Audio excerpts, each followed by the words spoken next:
You won 2 other ARCA races with James in '93. What was the plan for the following season? Because Neil was going to be in the 51 car. Yeah. What was your deal going to be? What were you going to be doing? The Busch car. I was going to run the Busch car along the way. And, Neil is the way a lot of how all this, my NASCAR really came to be more so, which was a bad deal. But he brought the Country Time Lemonade to the table. Yeah. And but I don't really know. I mean, our plan was we was going to Busch race, and that was there really was never a plan past that. Yeah. How did you find out about the accident? Were you there at Daytona? No, I was actually here. Okay. I was actually here, and James called and told me what happened, and which I'd already heard that there was a bad deal, and they wanted me to drive that car then. Okay. But that was a bad day.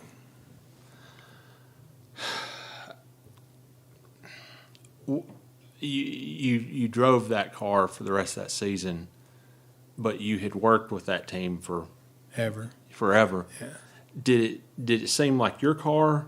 Yeah, it with did. Neil's paint scheme, or how did that?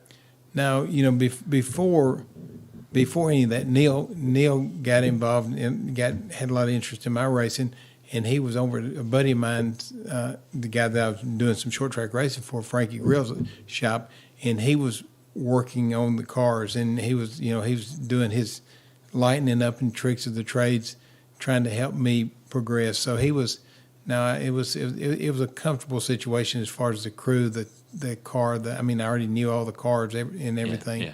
But just a bad situation. 1996, you ran your first full-time Busch Series schedule with James. Mm-hmm. How did that come about? That you went ahead and ran the full schedule, as opposed to just a handful. I think if I'm not mistaken, that's about the time Lance came along. Yeah. And Henry Pulley, they sponsored and they were a pretty good sponsor then, pretty good, but not in today's time not. But so they were the driving force that pushed James to want to do the full season. Yeah. But James is the one that funded the deal, even with them. I mean, he gave them their money's worth. Yeah. All right. So 1998, South Boston. I'm sitting in the press box.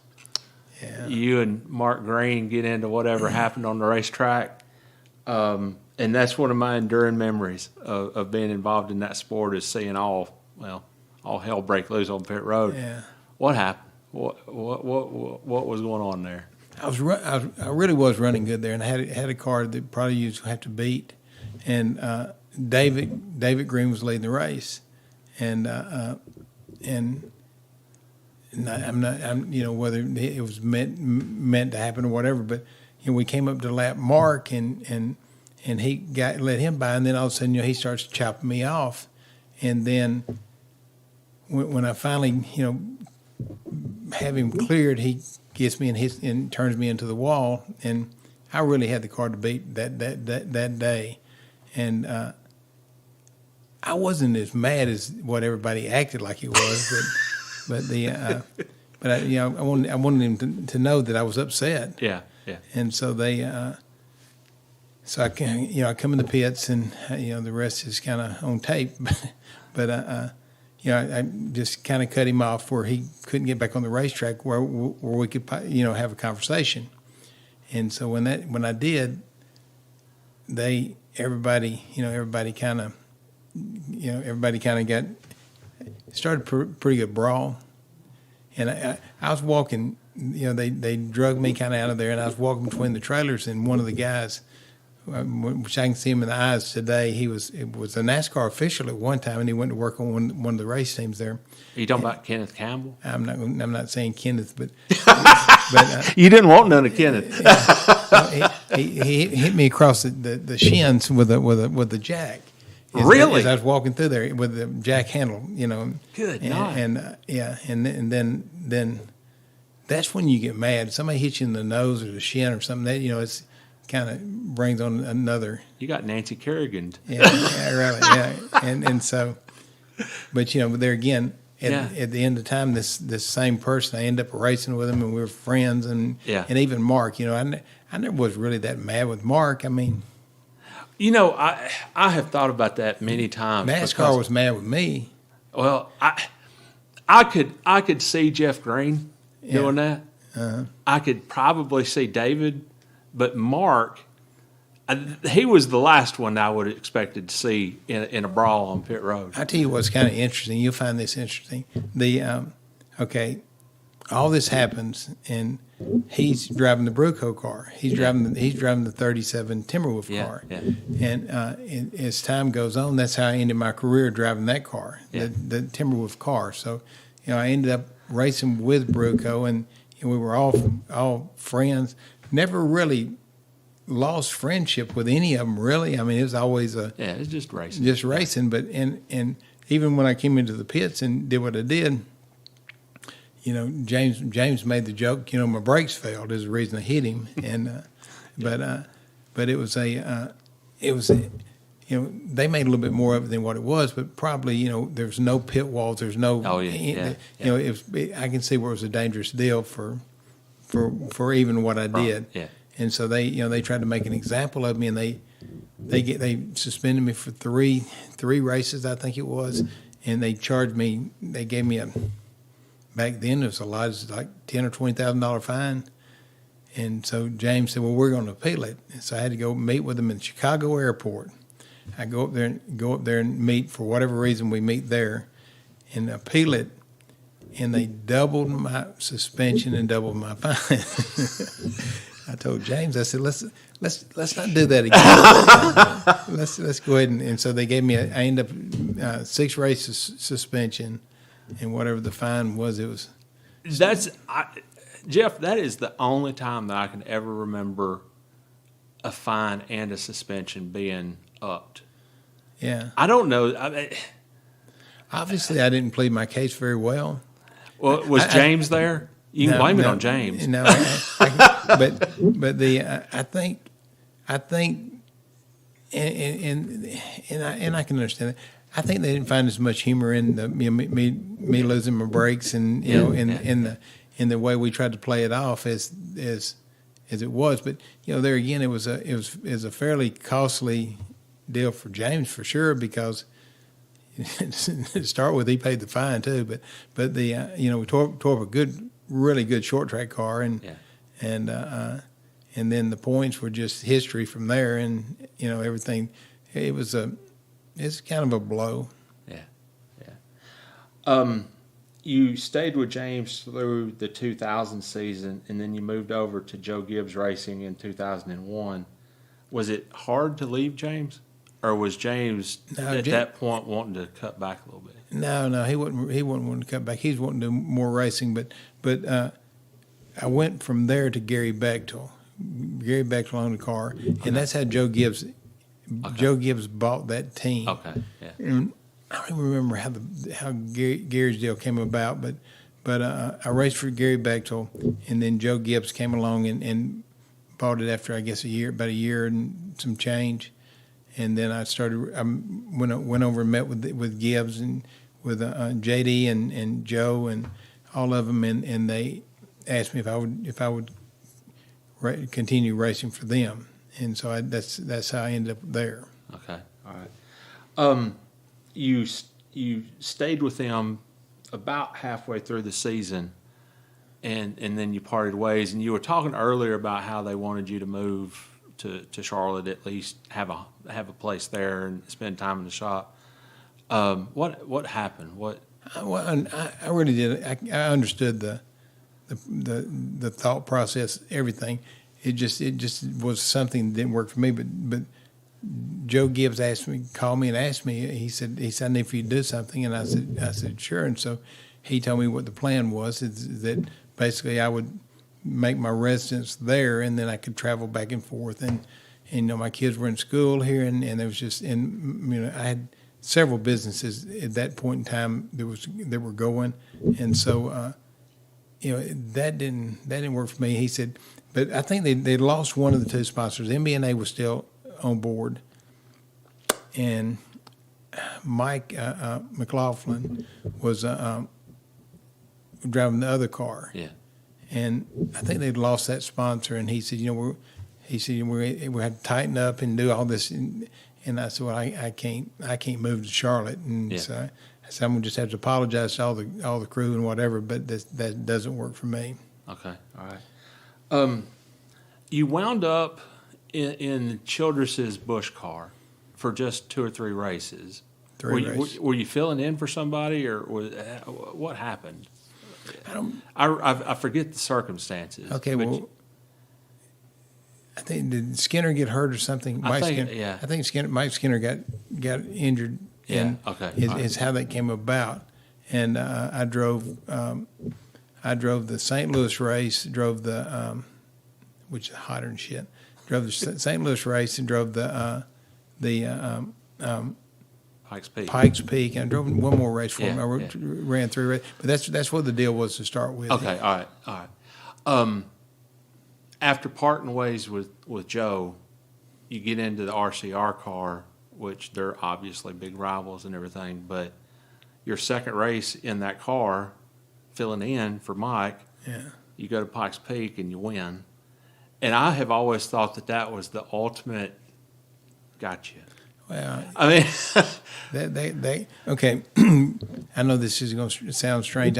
I've heard that story more times than I remember it. Seriously, I have. Yeah. But when I got hurt in 2002, there was, I'm sure I'm missing links altogether along a lot of it. But there's races. I never remember going to Pikes Peak. Really? And it does hurt me because I know it was a game changer. I've heard it so many times. It's one of those stories that you can kind of repeat it. Yeah.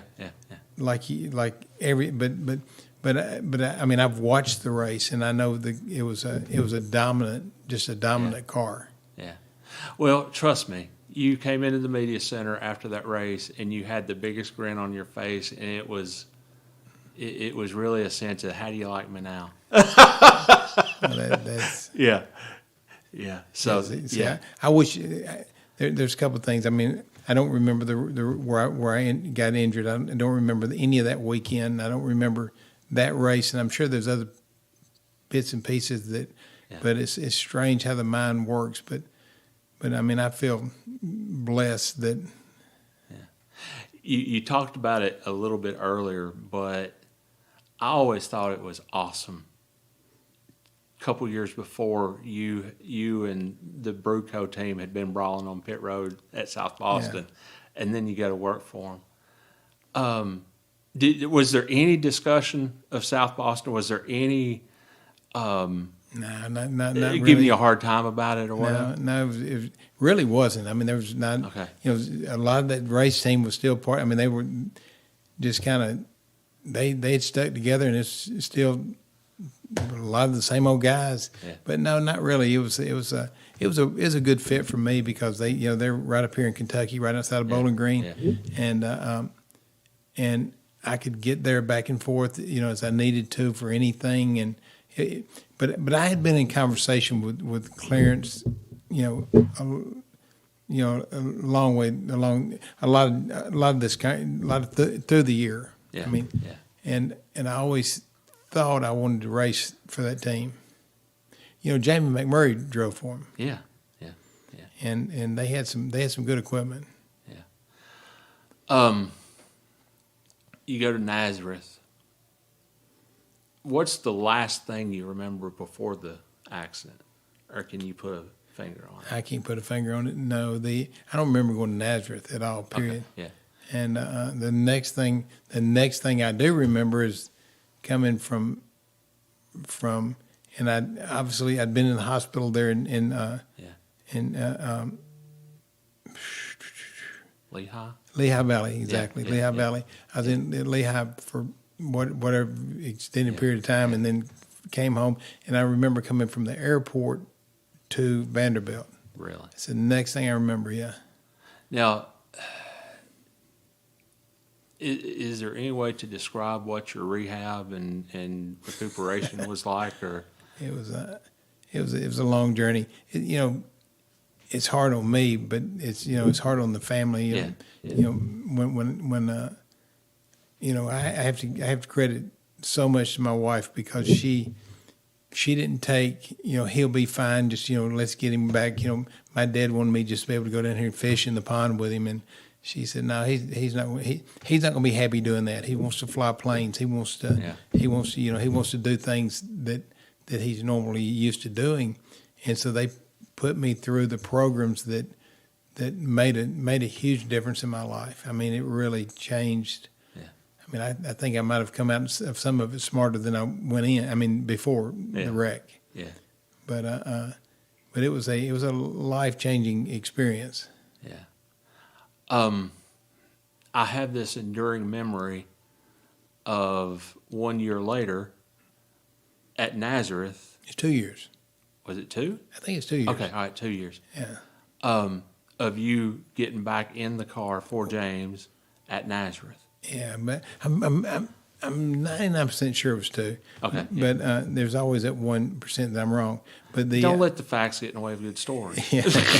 No, This is me we're talking about. Yeah, James. I've always said this. He's glutton for punishment, and he called me. He said, "What do you think about you want to do this?" And I thought, boy, my wife's going to kill me, and so I agreed to do it, and she wasn't any too happy about what I was going to do. Yeah. And so we flew to Chicago and got fitted for suits and did whatever I had to do, and I ran that race. But I'm glad I did. Are you? Yeah, I really am. I mean, I knew I wasn't going to race anymore. But when I ran that race, I felt. I mean, I had gotten back pretty healthy, and I thought I might want to do this some more. But it wasn't to be. Yeah. You got hurt in 2002. Mm-hmm. And of course, the year 2000, we lost Adam and Tony and Kenny. And then 2001, we lost Dale and then Blaze. And there was all this conversation about safety and restraint devices and everything. What were you running?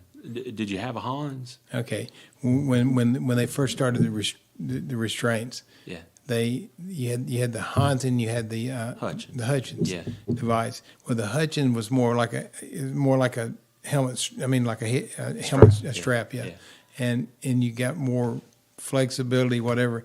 If I'd have been wearing the Hans, it probably made I would have still been hurt because it broke my legs and hips and.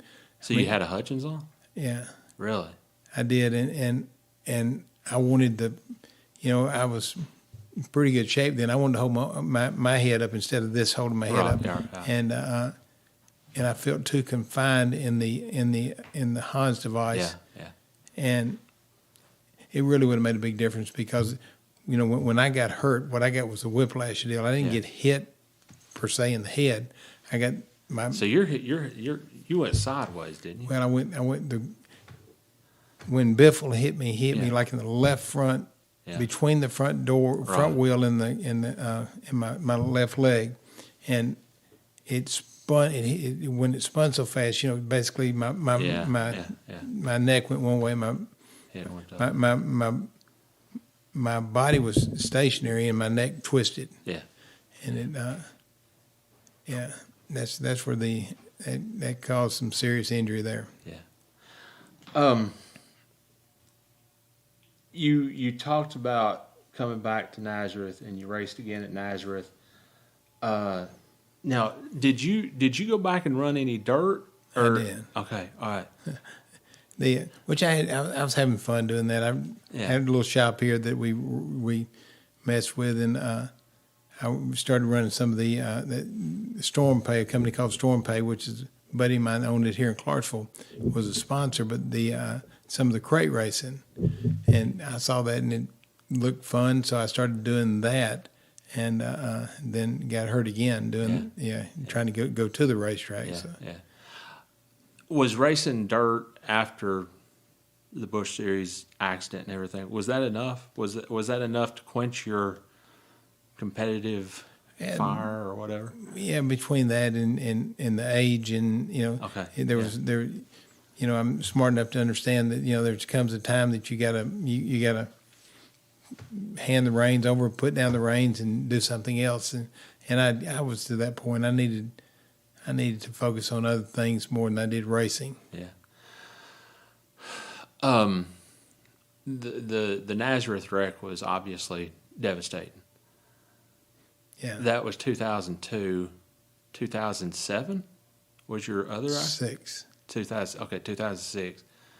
And you're not even in a race car. You're in your transporter. What? Just a regular road traffic highway accident. What happened? It turned out not to be just regular, but the truck always went on. It was it's like a motor home with a toter home with the race car, big trailer behind it, and had a 40 foot trailer behind it, and we always drove separate, or we'd fly, or we'd always meet them at the racetrack, and my wife that day said, "We're tired. We're going to Talladega. It wasn't that big a deal." And she said, "Let's just ride in the truck," which I mean it's like home, yeah. and so that's what we did. And so we were going down Interstate 65 down to Coleman, Alabama, and we just stopped and got something to eat and got back on the interstate and headed down through there, and the left front tire blew. I heard it. We were going down the road, and we were sitting on this couch to the side, and I heard the tire blow.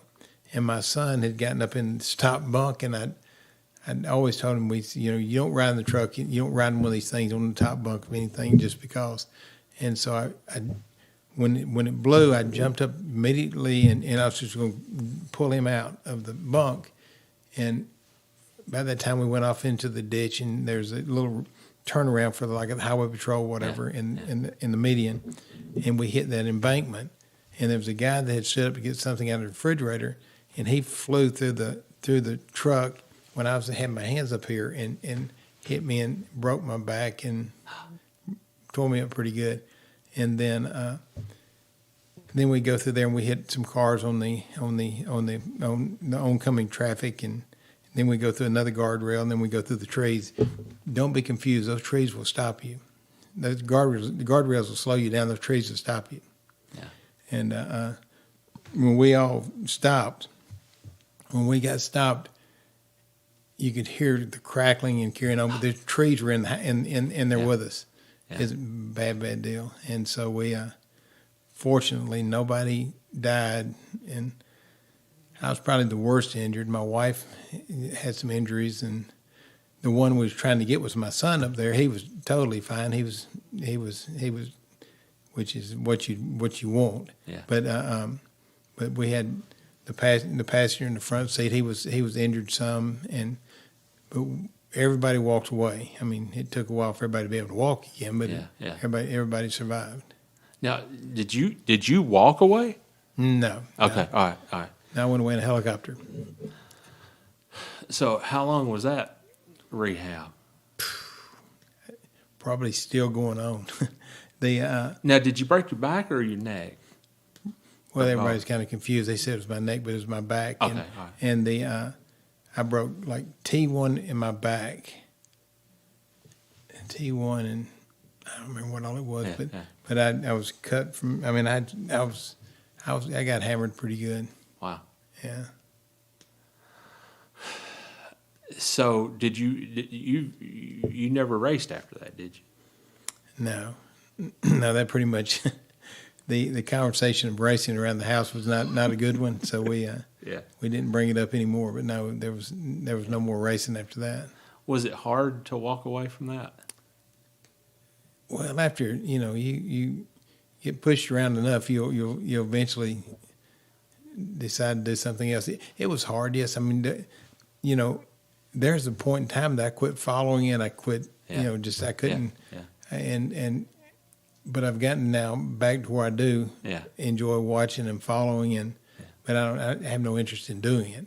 Yeah. Yeah. All right. How do you spend most of your time these days? Well, we still have a lot of stuff going on. You know, I've had for years. I had the garbage company, and I sold it off 2 years ago, and then and had a scrap metal yard, and we sold the industrial side off of it about the same time then too, and then we had but even after that, you have some self-pull parts yards that still are going on today. And then when we sold the garbage, the collection side of the trash, we had built some transfer stations, and so we signed contracts with them to haul all the transfer trash. So we haul a large amount of Nashville transfer trash. Wow. So that's what, basically that's what we do now. We transfer trash and from the transfer station to the landfills, and then we have the self pull auto parts that we do, and then we have various different things still going on. How would you like for race fans to remember Jeff Purvis? Never been asked that question. Never really thought about that. I don't know. I was a competitor. I mean, I even when it didn't look like I was trying to compete, I was. But I don't know. Just I don't want to be. I don't think I was ever pushed anybody around, or I mean, I tried to be as fair with them as anybody was with me.